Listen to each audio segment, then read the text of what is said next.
Tiens, regarde. Regarde-moi ça. Comment veux-tu avancer dans ce pays? Regarde les gens, ils viennent. Déjà, c'est interdit de mettre de l'essence dans des bidons, ici en France.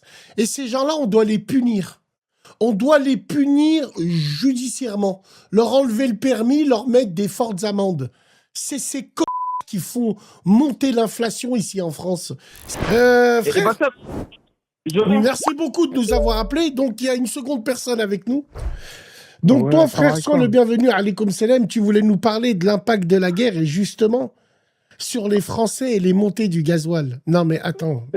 Montée du gasoil et pas que, Khoya Bassem. Et pas que, parce que ça commence par le gasoil, parce que c'est un impact direct et qu'on le voit, moi qui ai mis l'essence tout à l'heure à la pompe à 1,80 pour du gasoil, en tout cas pas d'essence. Et le fait que le détroit d'Ormuz soit bloqué, les porte-containers sont à l'arrêt, on est obligé de faire le tour par l'Afrique qui double les prix de tout. Donc tout va augmenter. Tout va augmenter. Donc on regarde un petit peu les vidéos qu'on a vues. Un petit peu. On regarde. Alors attends, montre-moi. J'ai fait le plein ce matin, je suis un peu scandalisé, si vous voulez, par l'évolution du prix et l'effet rétroactivité. Je vais vous prendre un exemple concret. Il y a 8 jours précis, 9 jours précis, je faisais le plein à prix coûtant dans une station de grande distribution à 1,56 € le litre. Et ce matin, je constate des prix qui sont entre 1,70 et 1,80. Ça me scandalise, je veux dire, parce que là, dans la filière, à un moment donné, moi, je veux bien qu'on me parle du pétrole qui est dans le détroit d'Ormuz, mais enfin, il représente, comme vous le dites si bien, une vingtaine de 20% du pétrole mondial. Où sont les autres 80% et en quoi ça impacte une telle variation instantanée. Ce que je sais par contre, c'est que c'est les gens qui mettent le gasoil dans la voiture. Eux, par contre, on ne leur demande pas leur avis. C'est comme ça. Et... En France, sache qu'il y a 3 semaines de réserve nationale de pétrole. C'est-à-dire, on s'est basé sur les 20 dernières années de consommation. On a doublé la capacité et on a 3 semaines de réserve. Si on n'est pas livré, mais on est toujours livré par d'autres... Voilà, par d'autres pays. Maintenant, les gens, l'essence, c'est comme les clopes. L'essence, c'est la vache à lait. L'essence... Ouais. Et puis, je sais pas si tu es au courant, pour la montée du gasoil, ils prévoient une montée jusqu'à 2,50 € le litre. Oui. Là, dans les prochains jours, dans les prochaines semaines. Mais l'année prochaine, ça va être... L'année prochaine, ça va être pire. Les bourses aujourd'hui... Tiens, regarde. Regarde-moi ça. Comment veux-tu avancer dans ce pays? Regarde les gens, ils viennent... Déjà, c'est interdit de mettre de l'essence dans des bidons, ici en France. Et ces gens-là, on doit les punir.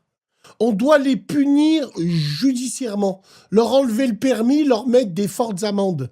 C'est ces qui font monter l'inflation ici en France. C'est eux qui créent des pénuries. Non, mais est-ce que tu te rends compte? Les mecs qui se ruent. Regarde. Là, les bidons, c'est des retraités. Ils ont 70 ans, ils viennent en Ils vont mourir, mais wallah, ouais. Mais... Incroyable. C'est une mentalité française, hein, malheureusement. J'aime mon pays, j'aime la France, mais on se comporte comme des animaux. Mais il faut leur enlever le permis. Non, mais faut dire la vérité, c'est vrai. Arrivé un moment, les gens du 3e âge, on vous aime, on vous respecte, mais wallah, l'azim, j'arrive pas à comprendre. Quand il y a des trucs comme ça, elle vous sert à quoi, la voiture? Khoya Bassem. Oh, wallah, c'est même pas les gens que du 3e âge, t'es gentil. Le 3e âge, c'est tout le monde. Aujourd'hui, c'est tout le monde. C'est tout le monde. Ouais, c'est tout le monde parce que qu'est-ce qu'ils se disent? Ils se disent forcément les prix du gasoil vont augmenter. Donc autant faire des réserves maintenant, comme ça on va pas payer plus. Mais l'inquiétude, regarde la vidéo aujourd'hui à 20h. Qu'est-ce que tu veux que je te dise? C'est fini, regarde ça. Extraordinaire.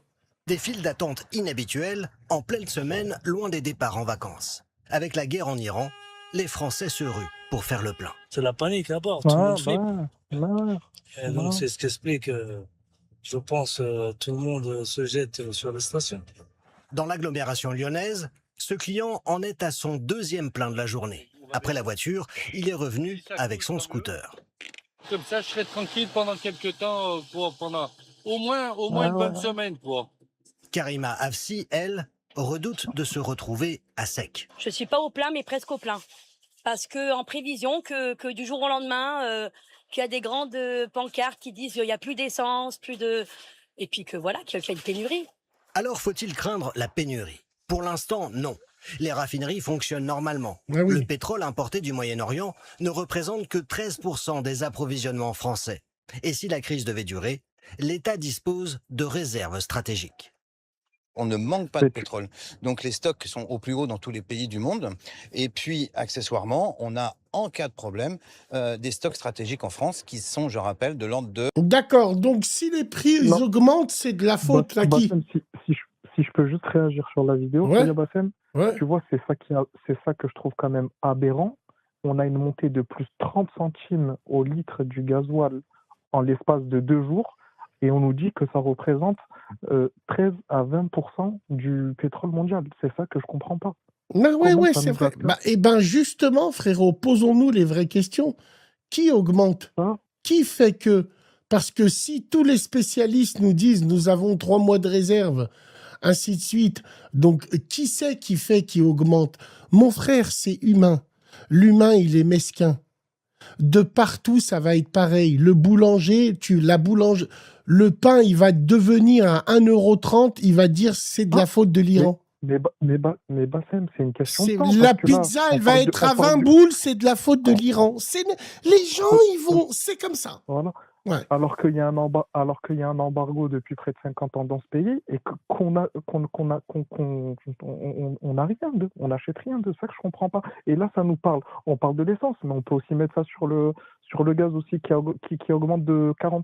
30% aujourd'hui, 30%. D'un seul coup. Hein. Mais il y a eu la guerre en Ukraine. On a l'impression qu'on se ravitaillait que chez les Ukrainiens. Il y a la guerre en Iran, ça nous impacte encore directement. Moi, je comprends pas. 5 € la bouteille d'eau, c'est à cause de l'Iran. Vous allez voir, vous allez voir. Soit on nous pisse dans le cerveau, soit je comprends pas, on nous dit pas tout. Au marché, le boularia qui vend des strings, il va dire 3 €, c'est de la faute de l'Iran. Vous allez voir, tout le monde.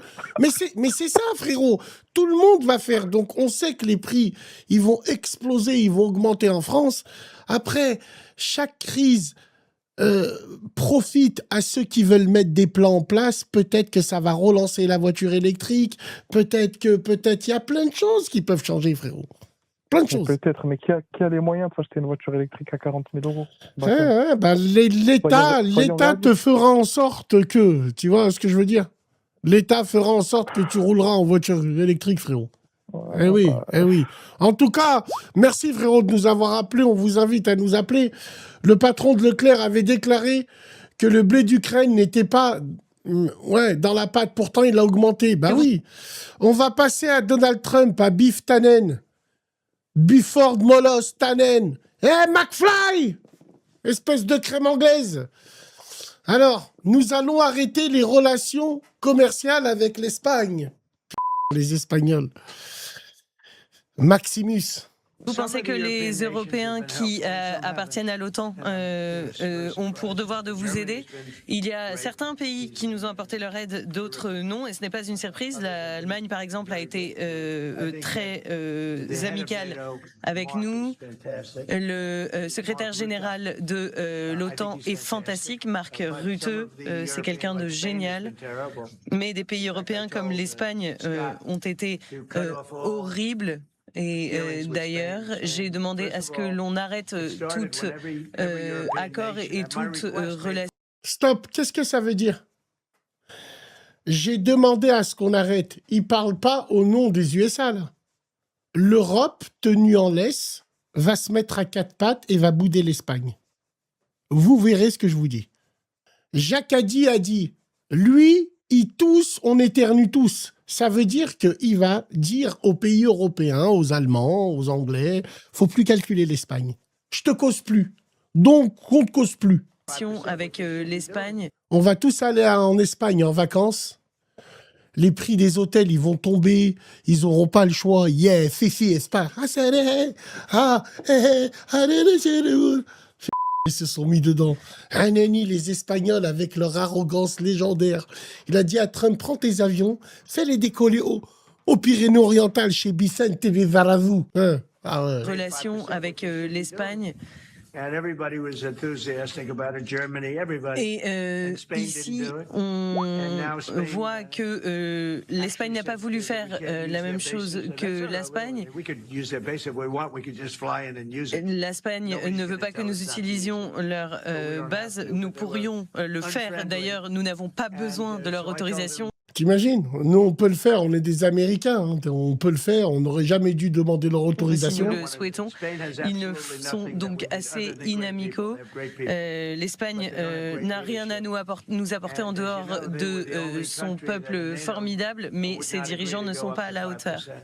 Vous savez qu'à l'OTAN, ils font partie de ceux qui ne souhaitent pas mener les dépenses à 5%.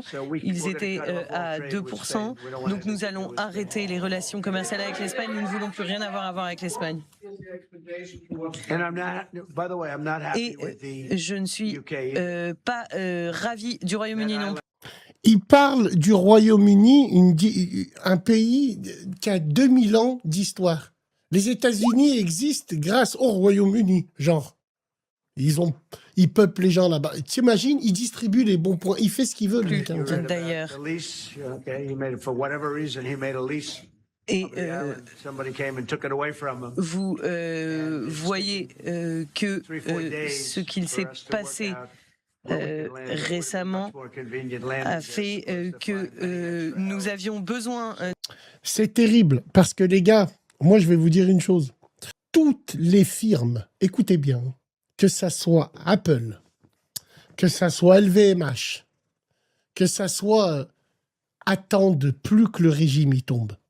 Parce que vous ne savez pas le morceau et le marché économique qu'il y a pour les marques de luxe. Je te le dis, ils attendent que ça. Faites tomber les mollahs, qu'on puisse enlever l'embargo et qu'on puisse fourguer. C'est un truc de fou. L'Espagne a besoin de partenaires fiables, mais l'Espagne ne pèse pas dans l'économie, l'ami. Allô? Oui, allô? Allô? Salut Bassem, ça va? Rani, le droitiste. Exactement. Parce que j'ai les noms de ceux qui font les cons, là. J'ai les noms. Eh oui. Rani, sur quoi tu voulais réagir, l'ami? C'est le fil rouge de la soirée du moment, donc sur le conflit avec l'Iran. Ouais. Du coup, j'écoute là depuis que ça a commencé, un petit peu la radio, un petit peu partout, et je pense que les gens, ils n'ont pas les clés de compréhension du conflit. C'est pas juste un conflit direct Israël-Iran avec les États-Unis. Ce qui se joue, c'est plus profond que ça. Les gens, ils ont oublié que là, le schéma, c'est le même que d'habitude.